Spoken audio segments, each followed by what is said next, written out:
And now, delivered to you straight from the 505's most news-biting source of tainment, it's the New Mexican Inquisition with Danger K. Varoz.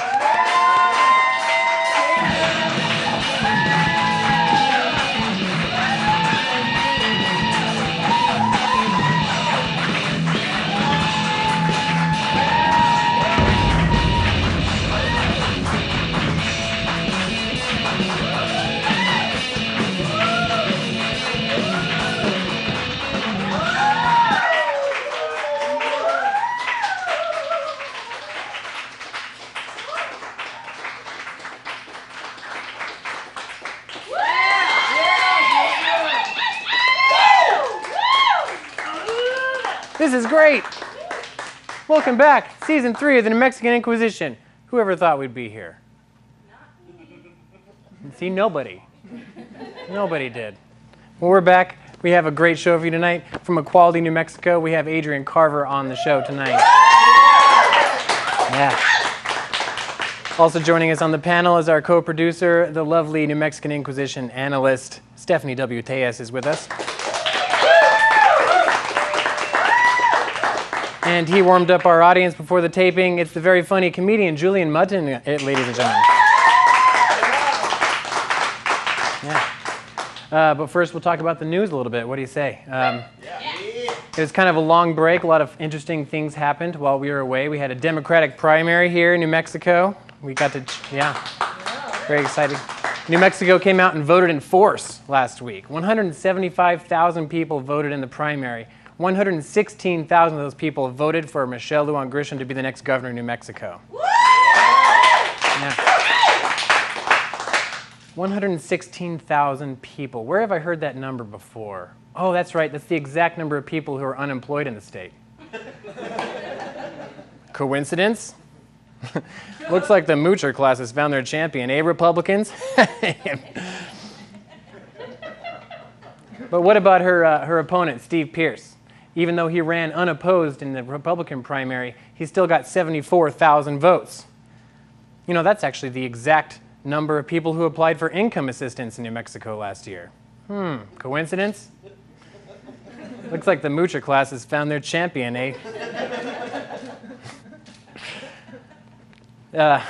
It's a lot of confusing figures, but the least confusing part is that there's only 2 people running for governor of New Mexico now. That's right, only 2 people. Which is a coincidence, because that's the exact number of people who showed up to vote for Jeff Apodaca last week in the primary.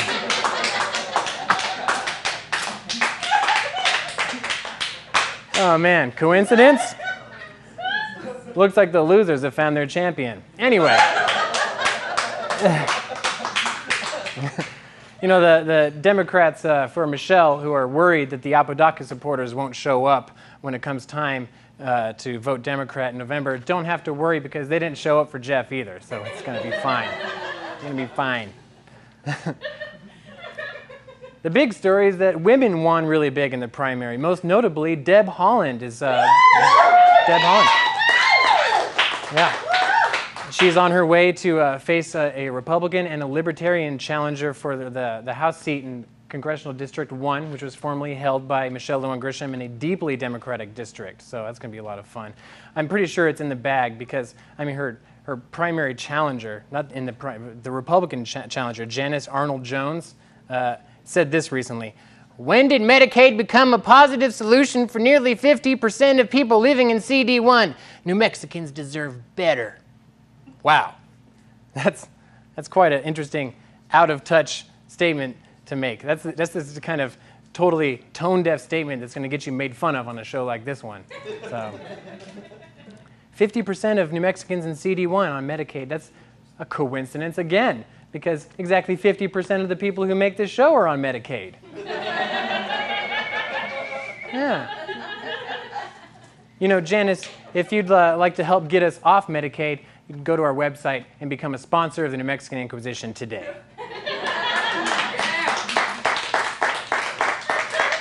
We need mommies and daddies to make it happen. All right. What else happened? This was a big story. Before dropping out of the race to endorse Deb Haaland, Albuquerque City Councilor Pat Davis made a lot of waves with his campaign ad. Remember, he famously opened it up by saying, and I paraphrase, F the NRA. It's very interesting. Everyone was paying attention to him after that. Everyone, that is, except for the NRA, who were heard saying, who the F is Pat Davis?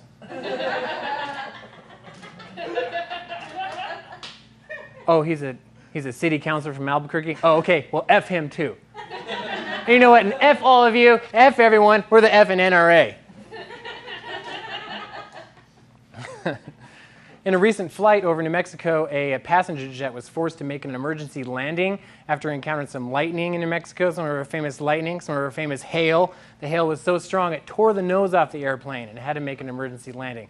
A lot of the passengers reported vomiting all over the place. Wow. Nose job and vomit everywhere. What model plane was this? Super? Seriously, though, bulimia is a tragedy. Get help. What else have we got? In a Cinderella story that would make anyone happy, we have some great news from the Democratic primary. After losing 2 bids for public office, Brian Colon is finally on his way to becoming the state auditor, ladies and gentlemen. And we couldn't be happier for you, Brian. We couldn't be happier for you. After poking so much fun at you at the show, we just feel bad. We want to help you. So we're going to get to the bottom of this mystery on the internet. It's been taken down since then, but if you Googled Brian Colon last week or the last few weeks before that, you would have seen this picture on the internet of Brian Colon. Who did this to you, Brian? Just look at him. Who turned you to the Joker? I can just see him now. I'm just a politician chasing office. I don't even know what I'd do if I got elected. We live in a city full of people ready to believe in God.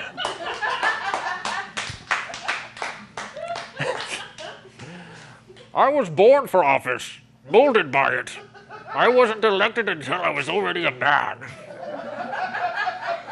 Seriously, though, guys, we got a great show for you tonight. Stick around after these short messages. All right.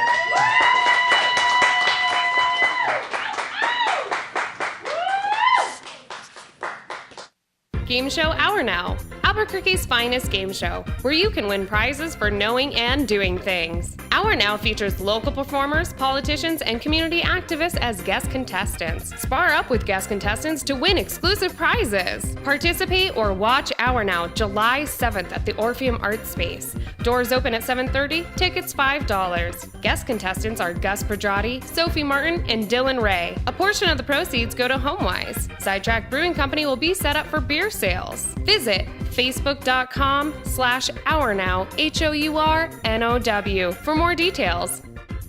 Hey there, would you like to advertise your business on the New Mexican Inquisition? Well, just contact us on our website at NMINQ.com.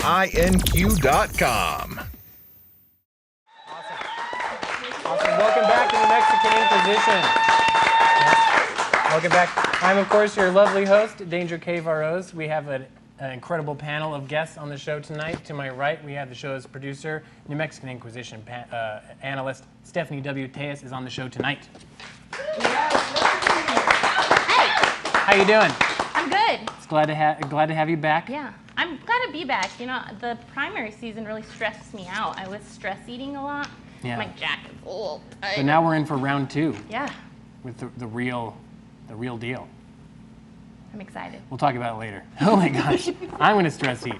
We also have, from Equality New Mexico, the executive director, Adrian Carver, on the show. Thanks for joining us.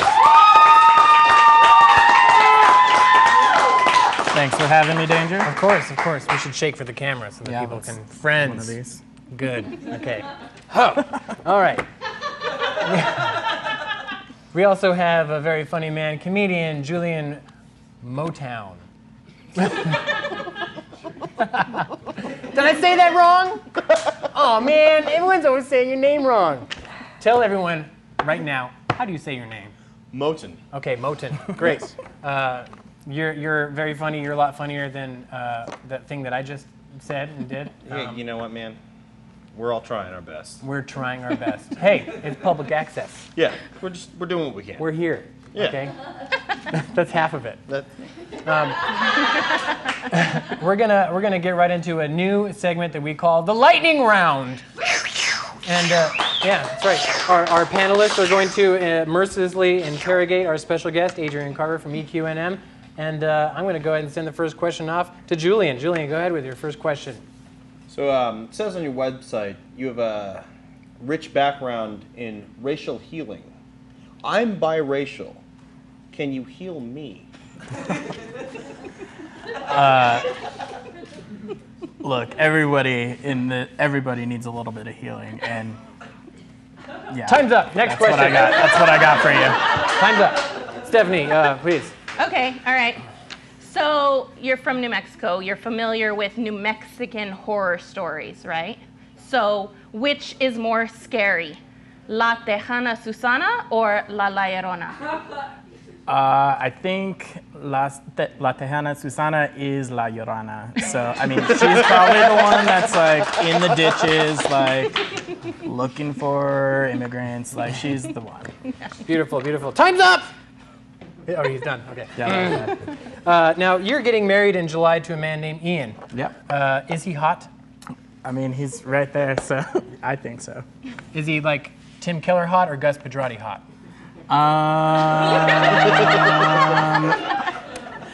Well, he gets regular haircuts, so he's definitely not Gus Pedrati hot. Okay, very good. And I have a follow-up question. You guys are an adorable couple. Thank you. Julian, I think you have the next question. Okay. Hypothetically, Mike Pence hijacks the presidency, creates a crazy, horrible, fascist regime. 3 fictional characters that help you in the resistance. Fictional characters. Definitely Iron Man. Let's go with the lesser of the 2 hobbits in The Lord of Rings. What's his name? Sam? Samwise? Maybe he's not Sam's- lesser, but he's like... Oh, solid. Everyone needs a good friend. And... Time's up. Samwise and Tony Stark are going to have to get the job done. They're going to have to get the job done, just the 2 of them. Okay, next question. Solo, Star Wars story, best movie of all time or worst movie of all time? Go. I was just talking about how I've not seen it yet, so... Time's up. Time's up. All right. Oh, I have another one. On your website, on Equality New Mexico's website, eqnm.com, you have a Meet Our Staff page, and you're the only person listed. Now, do you run EQNM alone, or are you just hogging all of the credit? It's definitely one of those, we're a small shop type of place, but there's a bunch of board members. Actually, Angie Poss is in the audience tonight. She's a board member. We appreciate her, so definitely not only me. Okay, let's get her on the website. Okay. Stephanie, you have the next question. Okay. You're from Albuquerque. Lived here all your life. Marble or La Cumbre? Which beer? All of them. I'm gonna go with the rooftop at Marble. I would have gone with my firstborn, but cool. That's fine.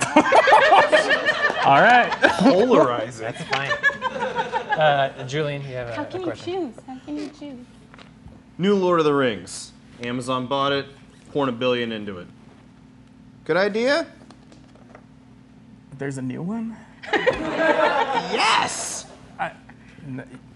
I'm too busy trying to change policy. You know what? I love that. All right, now back in season 1, we did interview you in an on-the-street interview. Oh, yeah. Do you remember that? Yep. But you didn't say anything funny, so you didn't make the cut in the field piece. Say something funny now. Well, tonight's probably not going to be funny either, so.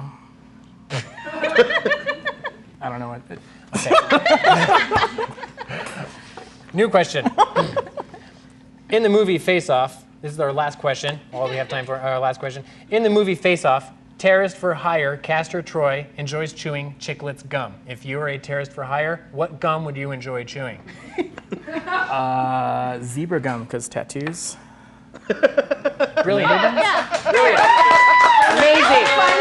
Amazing. That was funny. All right. We'll be right back with our guest, Adrian Carver from Equality New Mexico, after these brief messages. Stick around.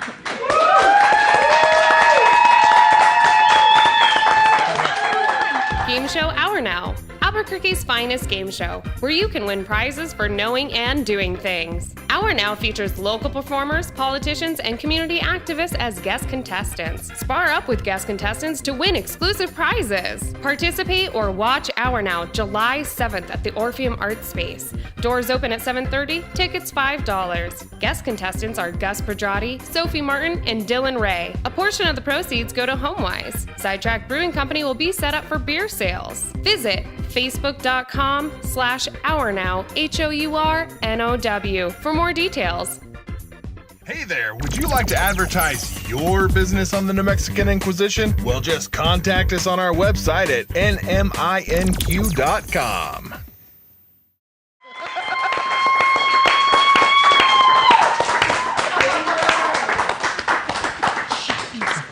Welcome back to the Mexican Inquisition. I got thrown off by that.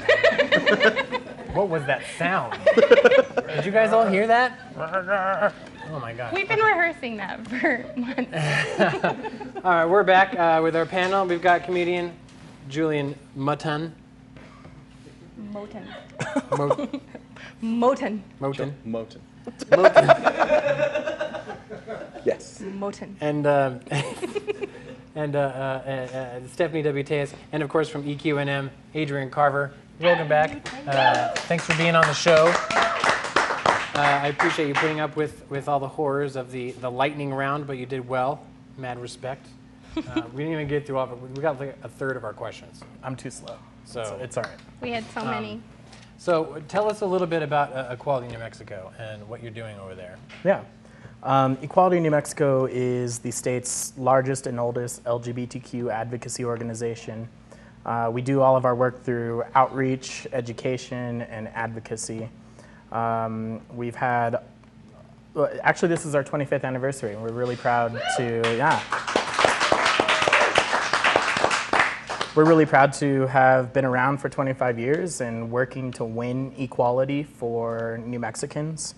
Over the course of our history, we've done a lot of really great things that are important for the community, not just the LGBTQ community, but everybody in New Mexico, like passing a statewide non-discrimination law, passing a hate crimes, anti-hate crimes law.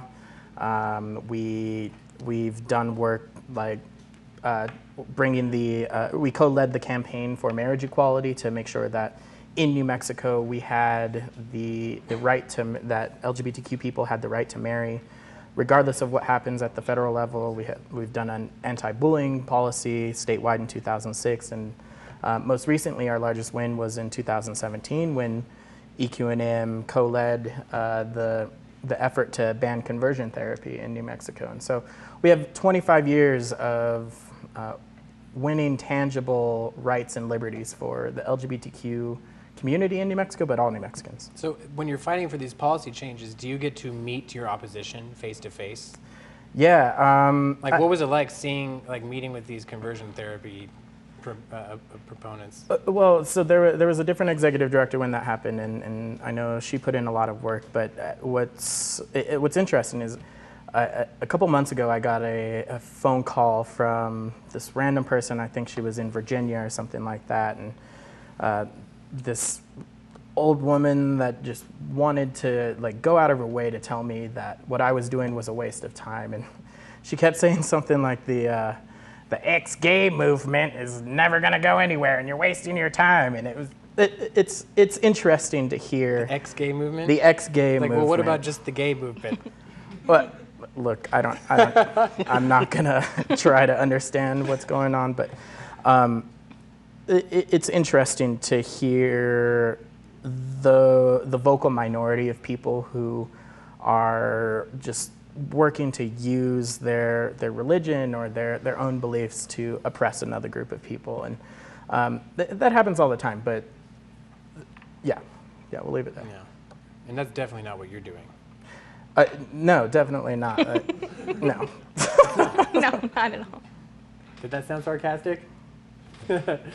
Did you have a question? I do. You brought up using religion to oppress people. So I kind of want to talk to you a little bit about the masterpiece Cakeshop versus the Colorado Civil Rights Commission case that just went through the Supreme Court. So for our viewers who may not be familiar, the case involved a baker who refused to bake a wedding cake for two gay men based on his religious beliefs. It's really a lot more broad than that, though, right? The case now deals with whether public accommodations can refuse services based on those First Amendment free exercise of religion.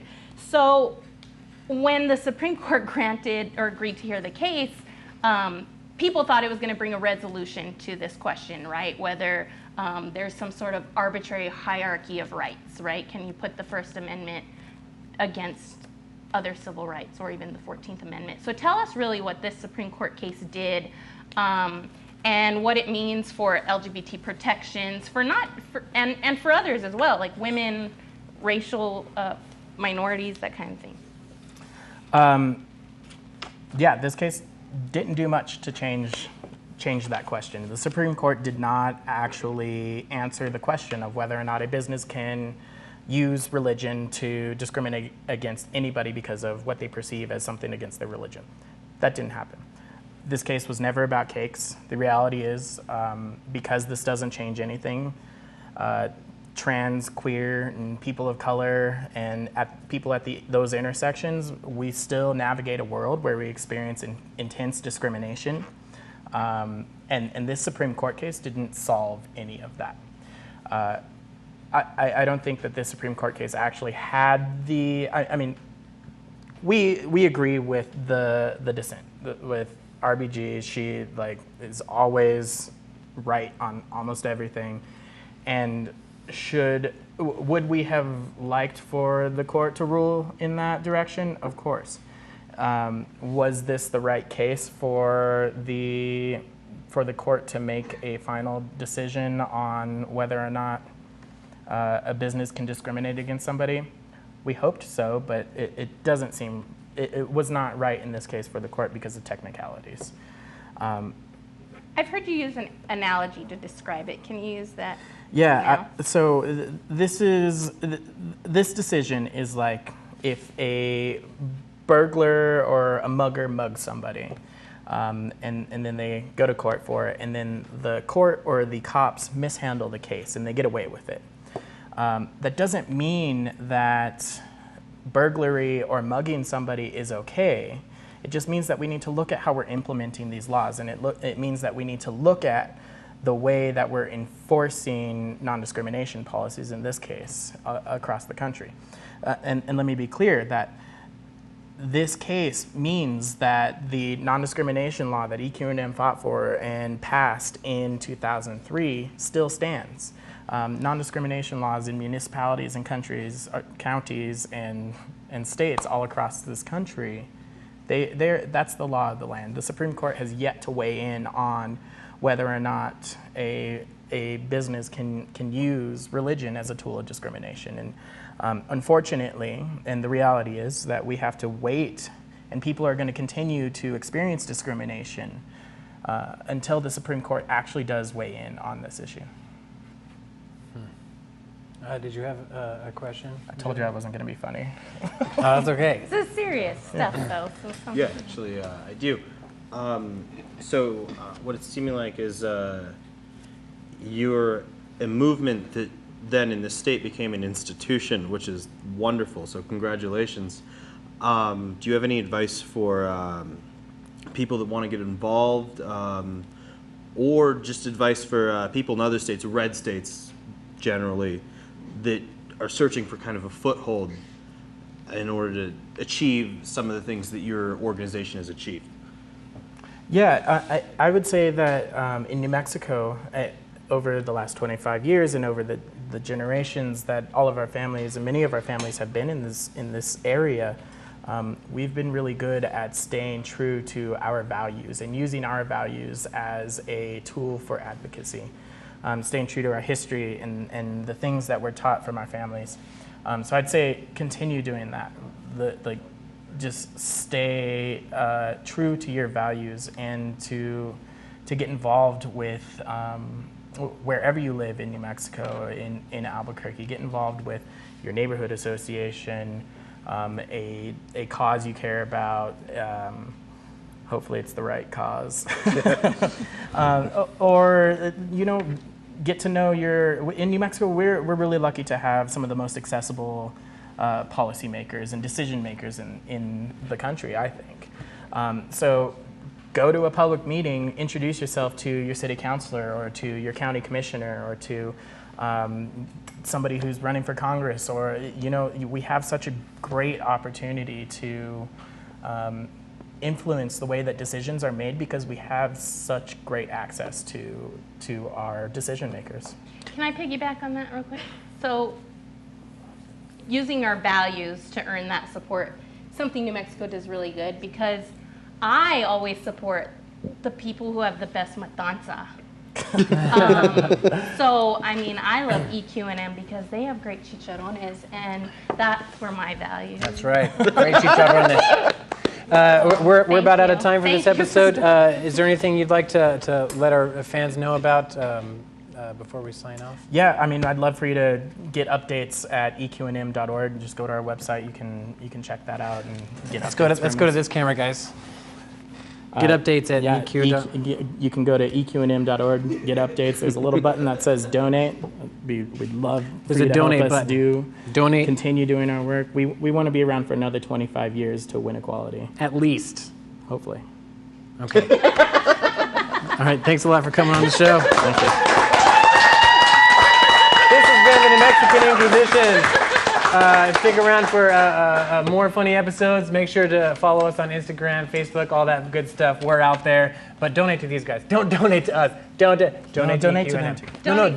Donate to you. Donate to them. Okay. Good night, everybody. Thank you very much, Stephanie. Thank you, Julian. Thank you, we did it. That was great. Yeah, thank you so much. Yeah, for sure.